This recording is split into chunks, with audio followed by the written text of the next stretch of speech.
RSS നേതാവ് ദത്താത്രേയ ഹൊസബാളയുമായി കൂടിക്കാഴ്ച നടത്തിയെന്ന് ADGP MR അജിത് കുമാർ സമ്മതിച്ചതായി റിപ്പോർട്ട്. മുഖ്യമന്ത്രിയുടെ ഓഫീസ് കാര്യങ്ങൾ തിരക്കിയപ്പോഴാണ് കൂടിക്കാഴ്ച സമ്മതിച്ചതെന്നാണ് റിപ്പോർട്ട്. സ്വകാര്യ സന്ദർശനമാണെന്നാണ് വിശദീകരണം.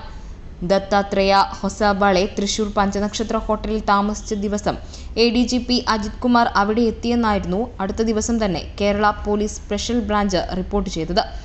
RSSന്റെ പോഷക സംഘടനയായ വിജ്ഞാന ഭാരതിയുടെ മലയാളിയായ ദേശീയ ഭാരവാഹിക്കൊപ്പമാണ് 2023 മെയ് 22-ന് ADGP എത്തിയതെന്നും തൃശൂർ സ്പെഷ്യൽ ബ്രാഞ്ച് ഉദ്യോഗസ്ഥർ മേലുദ്യോഗസ്ഥരെ അറിയിച്ചിരുന്നു.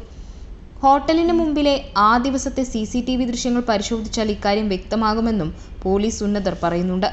സ്പെഷ്യൽ ബ്രാഞ്ച് റിപ്പോർട്ട് അടുത്ത ദിവസം തന്നെ മേലുദ്യോഗസ്ഥർ വഴി സംസ്ഥാന പോലീസ് മേധാവിക്കും ഇന്റലിജൻസ് മേധാവിക്കും സർക്കാരിനും ലഭിച്ചിരുന്നതായാണ് റിപ്പോർട്ട്. വിവരാവകാശ നിയമത്തിന്റെ പരിധിയിൽപ്പെടാത്തതിനാൽ പുറത്തേക്ക് വരില്ല.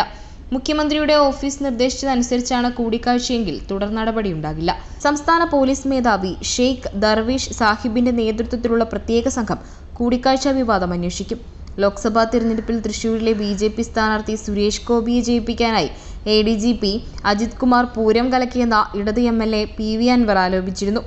ഈ ആരോപണത്തിന് പുറമെയാകും കൂടിക്കാഴ്ച വിവാദം കൂടി പ്രത്യേക സംഘം അന്വേഷിക്കുക.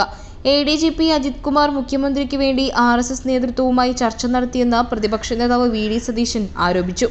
ഇക്കാര്യം ആഭ്യന്തര വകുപ്പ് ഇതുവരെ നിഷേധിച്ചിട്ടില്ല. നിഷേധിച്ചാൽ ബാക്കി തെളിവ് പുറത്തുവിടുമെന്നും സതീശൻ പറഞ്ഞിരുന്നു.